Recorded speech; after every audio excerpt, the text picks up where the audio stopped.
morning. My name is Ramachandran. I am the Chief Operating Officer of V-Guard. The V-Guard brand franchise covers consumer electricals and electronic consumer durables. I'm happy to connect with all of you today.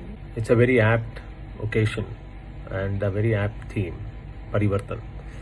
And this is the right time to discuss this subject as we are at the crossroad of two major events, the pandemic of COVID and the digital disruption which is underway and which will accelerate as time progresses. As COVID continues to evolve, the uncertainty around the evolution of COVID remains. The length of the pandemic and the spread of the pandemic continue to grow with attendant consequences in terms of shopper behaviors and how they will be sustained into the future. While COVID is going to have significant impact on the drivers of retail profitability and growth, it is also going to feed into the ongoing digital disruption, which is only going to get aggressive in the coming short to mid-term period as we see further significant investment in digital platforms to transform the digital and retail landscape in India. Both these are going to disrupt shopper behavior and impact retail economics.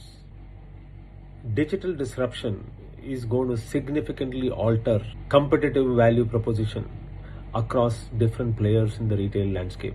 It is extremely essential that this is well understood so that all parts of the retail value chain are able to adjust their value proposition to be competitive and to grow their businesses. Significant impact is also associated with digital disruption to manufacturers who will need to readjust their go-to-market strategies to deal with a more complex retail landscape with stronger customers and more fragmented go-to-market retail models like B2C, B2B, B2G, business to institution, and so on. Retail consolidation and omni-channel evolution will be two other factors which manufacturers will have to evolve to address as we go forward. COVID has impacted retail economics in a number of ways, and I will outline some of them below. Firstly, the shopper now is extremely purposive. He knows what he wants and visits a store specifically to transact his requirement. What this means, you have lower footfalls and less browsing, consequently lower impulse sales. Beyond that, with the supply and demand scenario still being uncertain and variable, it poses a few other challenges to retailers. Most supply chains are still recovering and the demand side is still uncertain, although the recovery is more gradual. Coupled with the purposive shopper, retailers will require to rely on stronger, well-established brands, and retailers will observe that pull has a stronger influence as opposed to push. What this basically translates into how you choose your planogram and how you manage margins. I think both these areas are going to get constrained as stronger brands will tend to grow rapidly in this environment. Further, slower growth in the economy is also impacting the retail sector in a number of ways. Firstly, of course, slower growth means lower revenue, lesser footfall. But more importantly, it also means postponement of purchase. It also means longer replacement cycles, both of which impact revenues of retail sector. Demand also, nature of demand will change. Demand can be expected to be bipolar. It can be expected that there would be downtrading towards value buying, but at the same time, uptrading can also be expected as consumers are spending more time at home and have more money to spend on things that they value, which influence the quality of their life within the homes. So beyond these three factors, of course, is the familiar factor of the digital primacy. As people work from home and people shop from home, digital platforms are increasingly becoming important means for transacting for various day-to-day needs. The extended play out of COVID means that these behaviors of using digital as a primary mode for transaction will get deeply embedded in the behaviors of everyday life of consumer. Digital influence on shopping thus is getting accelerated with COVID pandemic. This shift to digital means shift of business from offline to online and more purchase or shopping from home. And this requires adaptation from the retailer side. Retailers need to adapt in a number of ways. Firstly, retailers need to re-examine their assortment strategy to reflect the playing dynamics in the marketplace today so that they are able to get more efficient return on their capital employed.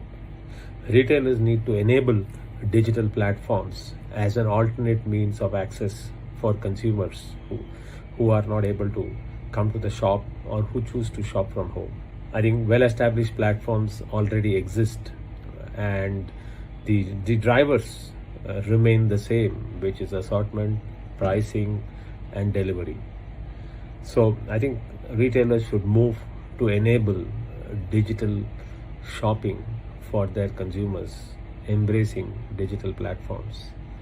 And finally, more importantly, I think it's also important for retailers to become more efficient so that they are competitive and they are able to survive these difficult times. These digital channels, coupled with the traditional channel architecture that we have been playing with over the years, together form an extremely complex channel landscape, navigating which will require appropriate strategies in the area of product portfolio and pricing governance to manage the play across multiple channels, which inherently have very different cost structures and very different drivers. The evolution of digital commerce over the last few years has been further accelerated post-COVID as consumers prefer to shop from the comfort and safety of their homes. The growth of e-commerce, hitherto facilitated by demography and investment in digital infrastructure, is going to receive further fillip in the coming period as significant investments in newer digital platforms are underway, coupled with existing players in the digital commerce ecosystem. We have significant drivers with significant investment in place to drive digital as a major focus in the coming years. Retailing and manufacturers both will find their play significantly disrupted. Preparing for this disruption will represent a bigger challenge for all players in the ecosystem, as it's going to require speed and agility. As some of these developments are still to be here, there still remains a lot of uncertainty around how this will develop and what players in the ecosystem need to prepare towards. Investment in talent and investment in technology are critical for all players in the ecosystem to raise the game and to be prepared to participate in the evolving digital value chain. Manufacturers will need to rehaul go-to-market model to participate in a more complex channel architecture effectively and efficiently, supported by differentiated product value propositions to address different customer and consumer segments. Newer capabilities will have to be built in the area of data analytics, artificial intelligence, digital supply chain, content and digital marketing to be able to effectively convert the opportunity into realizable revenues. The picture for retailers is more complex as this space is still evolving. Having said that, it's important for retailers to double down and work on sharpening their retail value proposition so that shoppers have a reason to be attracted to a particular retail store or a retail chain Retailers need to invest in upgrading human capital and their capability and enable digital to deliver a better customer experience. Investment in technology and investment in talent will be critical enablers to sustain their business in a competitive environment. More importantly, focus will have to go beyond sales to stickiness of their customer base. Retailers may have to work on maintaining strong CRM capability so that they can leverage their customer data and their existing customer relationship and protect them in this period of change. On this note, I would like to thank IBM, Train, RAI and CMAI for having me on the show. I wish you all good health and prosperity. Thank you.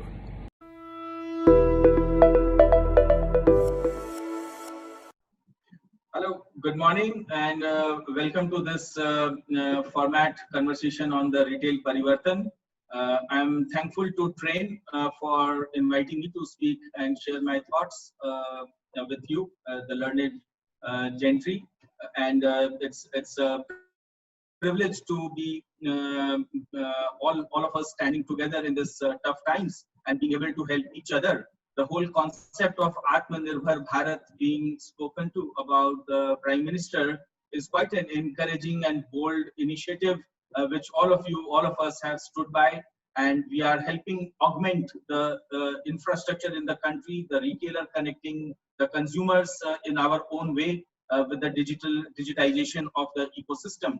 Digital is no more a future plan. It is almost like saying we are living in the digital age and everything is digital. There is a huge impetus on the Atmanirbharta that our leaders have been talking about, and all of our retail partners have been helping India to become Atmanirbhar. Thankfully, the last mile farming has continued to sustain the food grains for us, and all our retailers have been helping to sell, distribute, provide the essential commodities to the citizens so that everyone is able to remain stable in the difficult times that we are facing. The whole story of Oken and the visible digital, where on the basis of a retailer's transaction data, which is recorded on a digital platform, one is able to get easy access to credit. There are multiple fintechs working closely with the banks and with us, for example, to reach out to our retail partners. And we are able to help of course, with the consent of a retailer, the data is made available on the Oken platform, using which the banks and the credit bureau are able to provide a relevant credit score and the loanability, credibility of each store.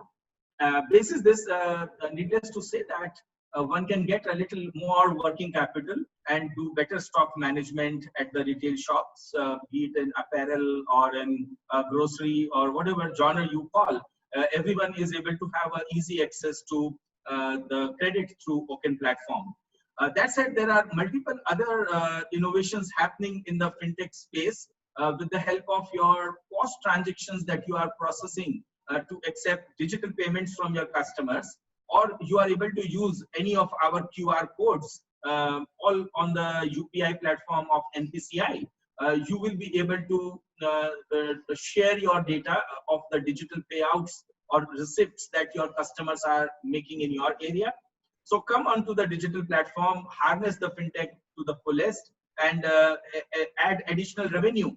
See, the core of India resides in villages is well spoken of and known.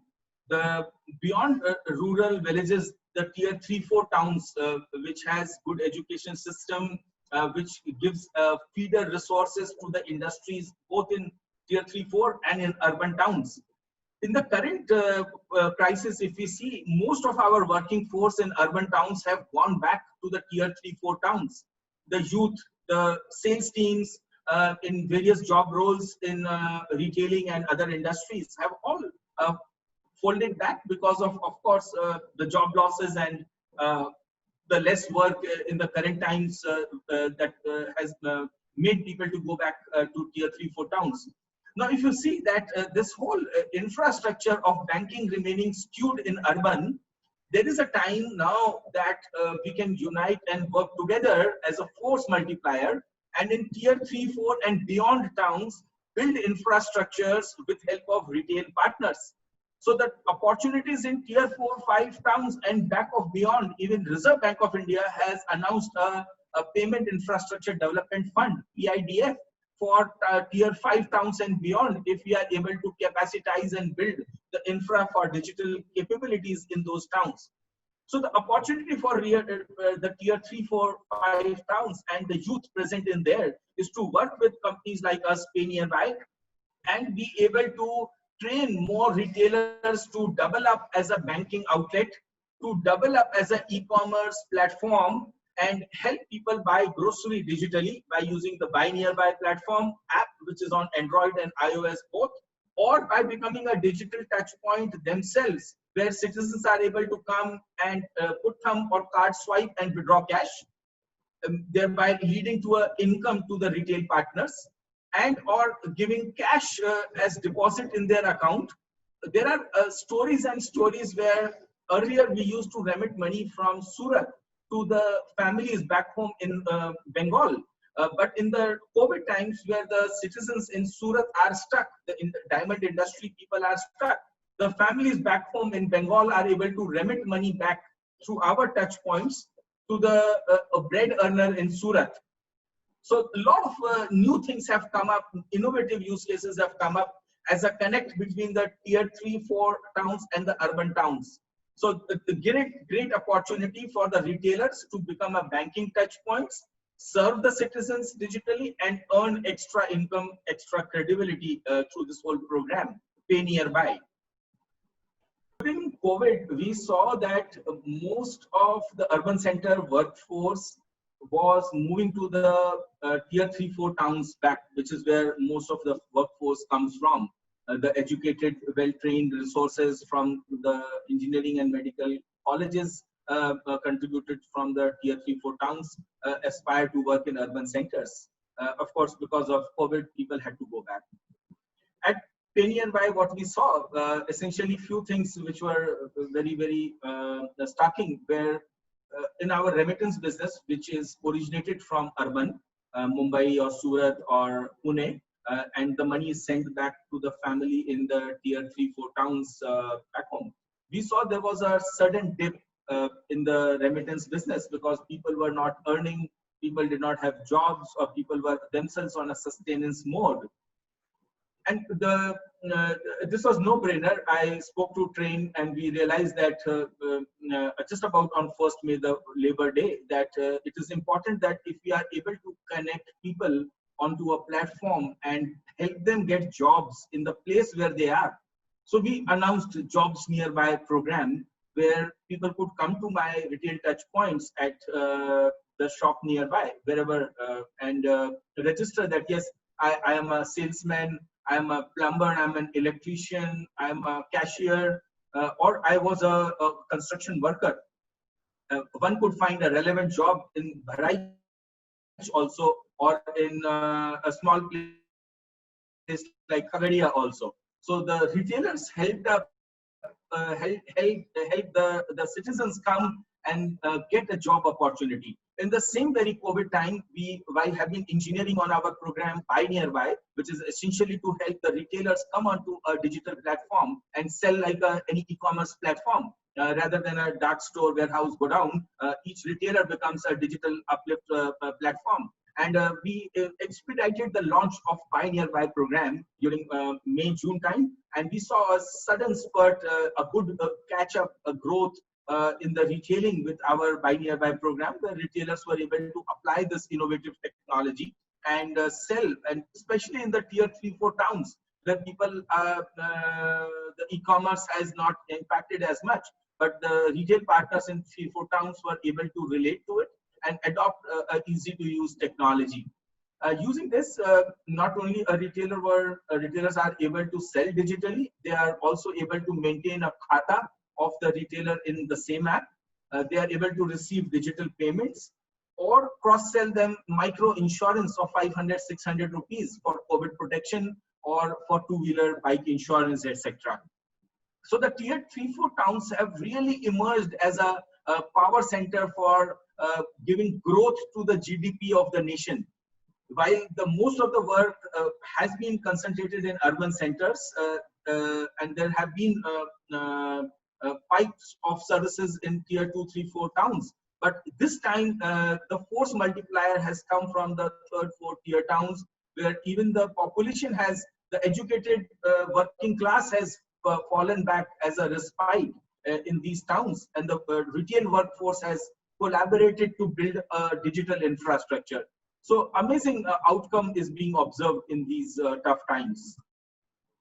Innovation कोई एक अकेले का काम नहीं है, ये एक collaboration का काम है। कुछ हम करें, कुछ आप करिए, और मिलकर के भारत को सशक्त करें। जो ये आत्मनिर्भरता है, ये अकेले से नहीं आती है। आत्म सिर्फ अकेला नहीं है, आत्म is a society, a community as well. तो मिलकर इनोवेशन करें और साथ में भारत का उत्थान होगा। यूसी हमने एक इनोवेशन किया बाय नियर बाय, उसमें हमारे ही किसी रिटेलर ने कहा आप इसमें अपना खाता भी जोड़ दीजिए। उसी में हमारे किसी रिटेलर ने कहा कि आप ये एक और सर्विस डिजिटल पेमेंट की उठा करके ऐड कर दीजिए। तो हम एज अ प्लेटफॉर्म इसको बिल्ड करते जा सकते हैं। थोड़ा हमने किया, थोड़ा आप भी करिए, और रिटेलर्स बहुत ही इंटेलिजेंट इनपुट्स देते हैं, बहुत ही कार्यान्वित रूप से इसको जब हम इसको जोड़ते हैं इस प्लेटफॉर्म से, तो एक काफी बड़ा प्लेटफॉर्म बिल्ड हो रहा है साथ में। सो आत्मनिर्भरता की ओर साथ में जुड़ करके हम काम करें। चलिए आइए। So here is a request that this retail Parivartan program is about a unification and togetherness, where all of us, all retailers from Jalna, from Nandgaon, from Surat, or from Churu, or from Fatehpur, everyone can collaborate on this common platform, the retail Parivartan platform, and help augment the growth and the revival of the economy together. So come join the program and let's build the nation together.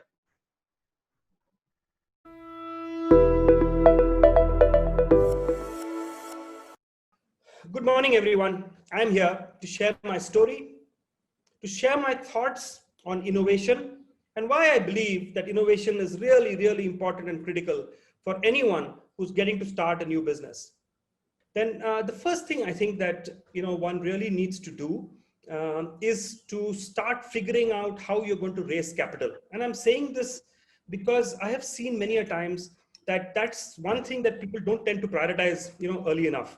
There are people who come and talk to me and ask me saying, how much of capital should we raise? And it all comes from a perspective of saying that, can I hold a lot of equity initially and raise small amounts of capital and keep moving along like that? My strong belief is that never ever do that. The first thing that you really need to do is to raise enough capital. And if that means that you're going to give away, some portion of your stake or a good portion of your stake to raise that capital and put the money in the bank, then that's the thing that you must do. And you must do it for a minimum of at least a 3-year runway, so that capital is not an issue for you. And I find most businesses, many a times when they start, all they are doing in their journey is to see how am I going to raise the next capital, next round, and you keep focusing only on that and not the business. So the first thing that I think I would do, and I would recommend everybody to do, is to basically ensure you've raised the money. And to the extent, I tell people that if you haven't raised enough capital that will last you for a while, then don't even start, right? That's one. Second is you must make sure that you actually have a great team initially to start with. That's the second thing that I would do. More importantly, especially amongst your co-founding team and the team that you decide to work with, from a co-founder's perspective, is that build it primarily on trust. And all this fact that knowledge and stuff that you need to know is secondary, and it comes much later, because a lot of those things can actually be picked up. The fundamental thing to have, especially when you're building your co-founding team, is to build a team that lives and breathes trust actually between them. Everything else, after which falls in place. And the third important thing is to make sure that the ecosystem is right. And I say this, with an example of my own journey and my own entrepreneurial journey. It started in '99 when I built the company called FabMart. While we were building it, there was so much of euphoria, so much of noise around the place that funding was happening in 2 weeks, funding was happening in 10 days, and there was an absolute frenzy. And the frenzy was happening in an ecosystem which actually didn't exist, right? And none of us at that point in time, spent time to figure out that how important an ecosystem is. And when I say that, let me tell you what I mean. For example, when the internet economy was getting funded in '99, that's when we started, there wasn't even broadband available. People were using dial-up lines. And frankly, by the time a page loads in that speed, you can actually have a cup of tea and come back.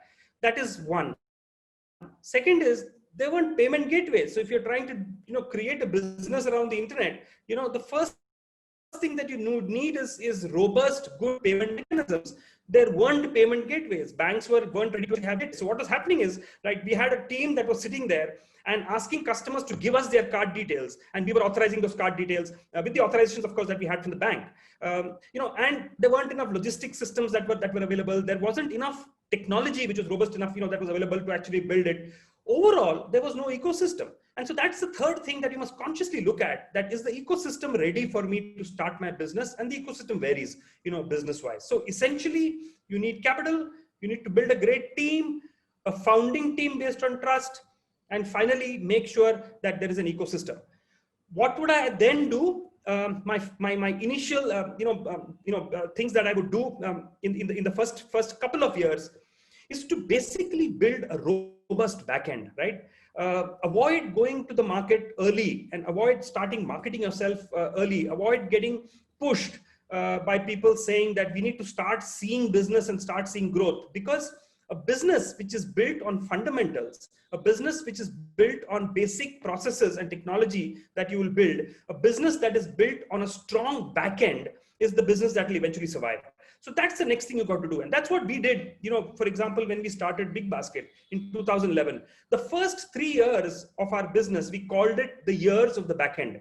And what we did essentially build processes, build technology to solve for 3 things, which were the most critical things for us in the business. And if we didn't solve those 3 things, then a customer would never, ever be happy. And what were they? First is get fill rates against orders of 99.5% plus, which is globally benchmarked as the best, which means that if I get an order for 10 items, I will deliver 99.5% of that order. 1.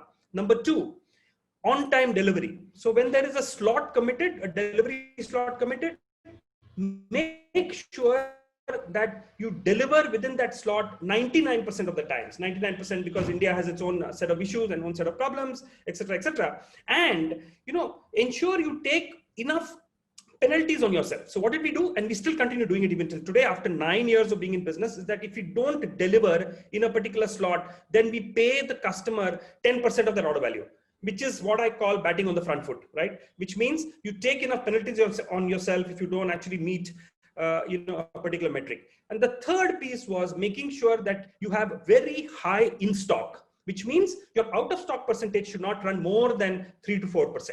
So if these 3 things were available in a grocery business, which is enabled through a strong backend, strong processes, and great technology, then you are able to deliver what a customer needs. Great fill rate, great on-time delivery, and great in stock is what helps you deliver. And that's the thing that I would do when I start, and hold back all push and all pressure that comes in terms of marketing yourselves early without these 3 things getting built and without the backend being there.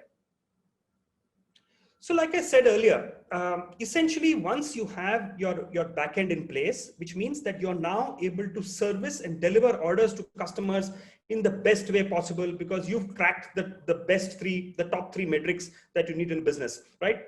Then the next thing to do is to start thinking of scale. Now, what do I do when I start scaling? Initially what we did, in BigBasket was look at now a few more geographies. So initially we started with Bangalore, did all our testing in Bangalore.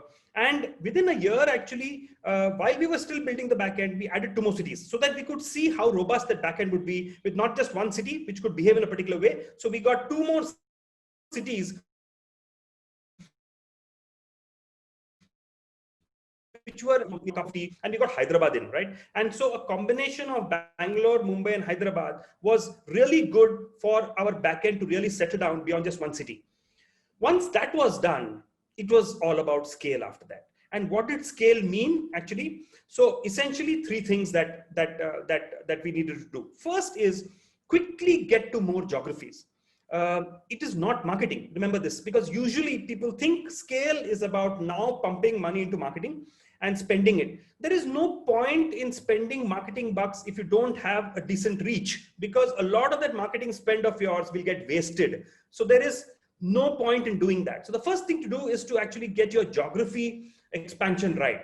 So what we did very quickly was, and it happened in about 6 to 8 months, from 3 cities, we actually moved to 10 cities, which is tier 1.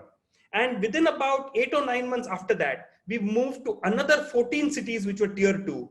And within about 15 odd months, we were actually in 25 cities in India. And that we did very, very quickly because 1, we had built by then in 3 cities a brilliant cookie cutter model. And what a cookie cutter model means, that now you can take this model essentially and just go and plonk it in multiple cities. For us, remember, our business is all about a city. Our unit economics is a city. Our P&L is driven by a city. And so all we need to do is take the Bangalore model or Hyderabad model or the Mumbai model and plonk it into cities, and we able to expand it to 25 cities in 18 months. 1. Second is we're opening up a couple of more channels, so as to call it, a couple of more business models, which was just nothing but an extension of what we were doing. Is 1, initially when we started, we were essentially catering to what I call the monthly buy of a customer. The way groceries are bought, essentially groceries are bought in 3 ways. 1 is you look at the monthly buy, which means you stock up. You stock up at the beginning of the month. Now it's become maybe once a week instead of once a month, because everything's online. So it's so much more easier, and I don't need to keep stocking so much. So all your staples, your detergents, your soaps, etc., you just buy once, twice, thrice a month and stock it up. So that's what I call the stocking model. And that model, people are not in a typical hurry, because you don't buy those things when something's over, right? And hence you could deliver it in the evening or the next day. So that is we were anyway doing it and satisfying customers on that model. Then we realized that the next thing, and yes, coming back, that model, which is your stocking up model, is typically about 65 to 70% of a customer's grocery buy in a month. The next thing that the customer does is basically about 20-25% of what they buy is emergency buying or top-ups, because if you bought something and it's got over before you had planned it to, then you need to top it up. Fruits and vegetables you need to buy every week. So fruits and vegetables, bread, dairy, eggs, essentially perishables, right? Essentially top-ups, essentially stuff that you need on an emergency is the balance 25%. And there you typically need it much, much faster. So we set up another business, which was called the Express business, where we were actually delivering to customers within 90 days. What we did later and what we have done today is essentially we merged 1 and 2, and we actually now deliver much faster both. But let me just talk about what we did at that time. The third 5-6% of the business is buying from specialty stores, which means your pet food, for example. There is a neighborhood store. I love that store. I don't want to move out of that store because he gets me what I want, so I want to remain there.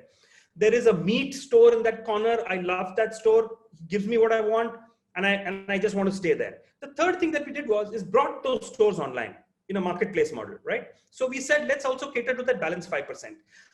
So we had the 65%, we had the 20-25%, we had the balance 5%. So we were essentially now geared to capture the entire basket of the customer, that he would buy in a month.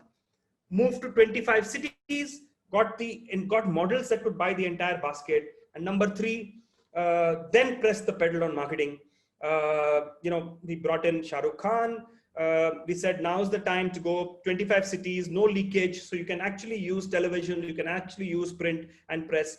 and actually scale. And that is when we pressed the pedal and put our marketing act together. And then there was no looking back. Customers kept moving onto the platform, and we kept scaling. Fundamentally, it is not very different from what I said. So fundamentally, I mean, if I go back to my FabMart, FabMall days, when we actually were building out physical stores at that point in time, the first thing that we really even there had to do was make sure that you had all elements of your backend in place, which means managing your inventory, managing your reordering, managing your relationships with, with all your suppliers, etc.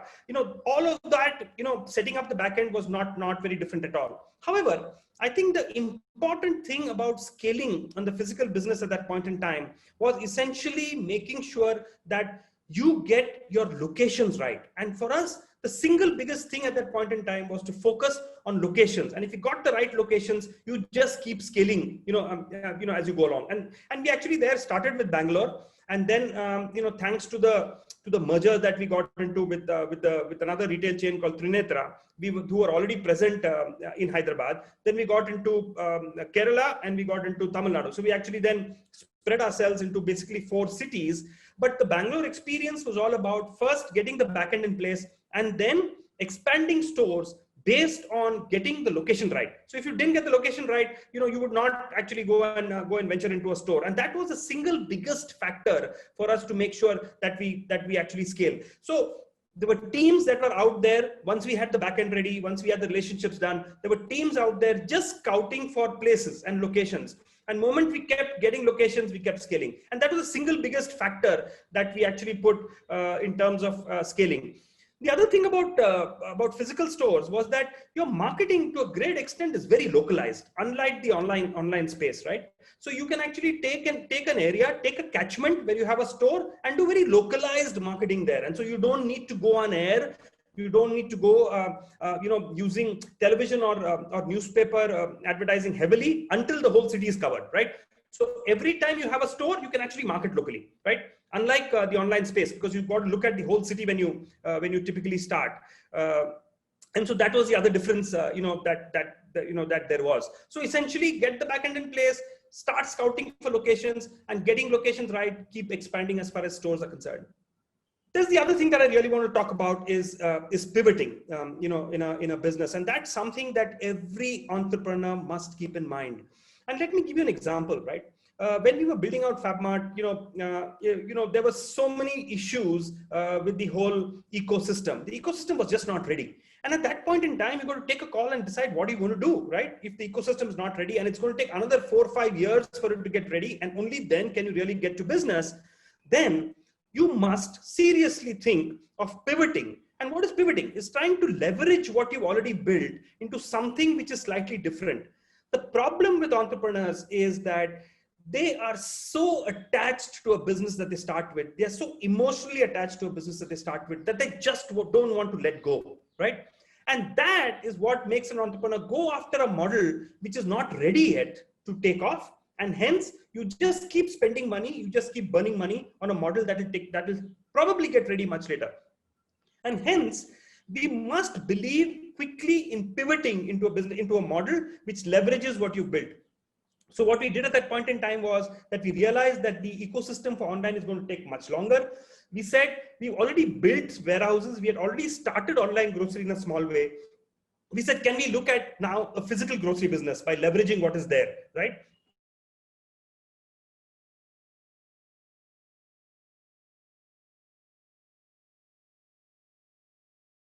This is not something we can do. We got to give this a try. We got to give this a shot. And we were 3 of us. And as democracy would work, it was 2 versus 1. So I lost that battle. And today, I'm so thankful I lost that battle, because that pivot got us into building physical stores in the year 2000, 2001. And we built it, scaled it. And in 2006 end, that business was acquired by the Aditya Birla Group. And those are what you see as stores, which are called More now. And just imagine if I held on to my emotional attachment, we would have never got there.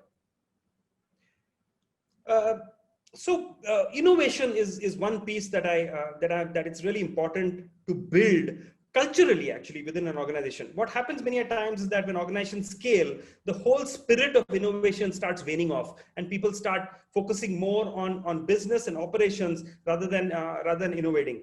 One thing I've learned is that if you keep innovating at whatever scale you are, the organization is going to benefit and you're going to stay ahead of the curve.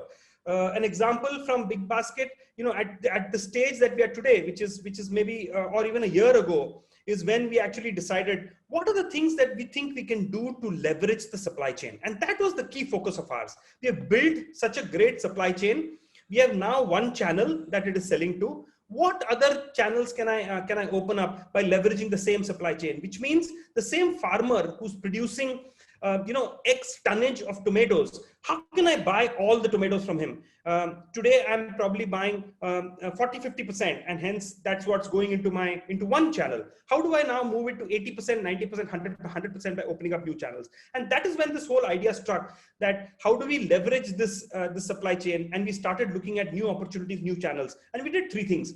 One is we quickly opened up what is called a B2B channel, which means that we set up a chain of small stores, Kirana stores, whom we started supplying to. So today, as we speak, we have 18,000 of them whom we supply to. And so what it does is leverages the same backend, the same supply chain, and we opened up now a new channel of selling to Kirana stores. Within that same B2B business, we also opened up another segment called Horeca, which is hotels, restaurants, and catering, and started selling to institutions. Number two, we said, let's look at subscription as a business, right? How do I get people to come more often to the platform? Today in BigBasket, people come 3.5 times a month to the platform. How do I make people to come 20 times a month? And that struck an idea saying that if we start doing fresh milk, right? Which is basically a subscription product. So then we said, how do we get into the subscription business, right? And why subscription? Because the frequency is very critical, for our platform. So people come 3.5 times right now to BigBasket. How do I make them come 20 times a month? And that's when we struck of this idea on what if we do fresh milk, which today most of the modern trade stores don't do. So if you get into fresh milk is bought practically every day, and build a business around that so that it becomes a business of subscription. And there we innovated and struck this idea of building what is called today BB Daily, which is basically a milk subscription business coupled with a lot of non-milk that people buy. One delivery slot in the morning between 5 and 7:30, early morning. So we sell milk and we sell a very curated range of non-milk, which is fruits and vegetables, bread, dairy, eggs, breakfast items, etc., right? And that is what brings customers to our platform 18 times a month. And it's already working well for the last year and a half.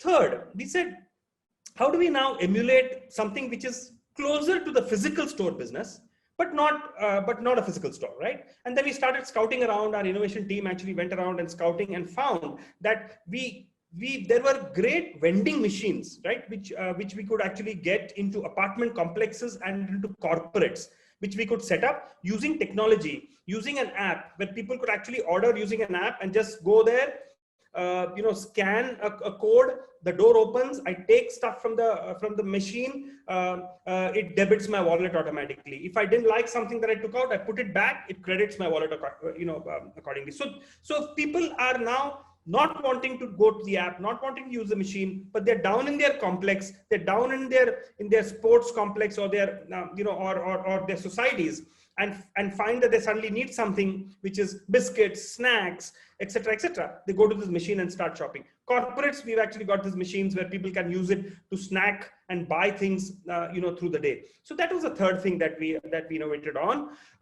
We actually have set up a full-fledged innovation practice within BigBasket. There is a team that is part of just what we call the innovation team, headed by a great guy and a team that constantly looks at newer and newer things that we're doing. Currently, the team is working on how do we scale our EVs, which is electric vehicles, right? Because that's something that can really bring our costs down and actually contribute a lot to society in terms of environment. So that's something that they're working on. Like, there are multiple projects that they take up, multiple areas they take up to see how we can essentially get adjacent businesses to come up. So thank you, and thank you very much. I urge all of you to come to this platform, Parivartan, innovate, ideate, think of new ideas, and you never know that you would suddenly come up with a great idea which is as good or even better than Big Basket.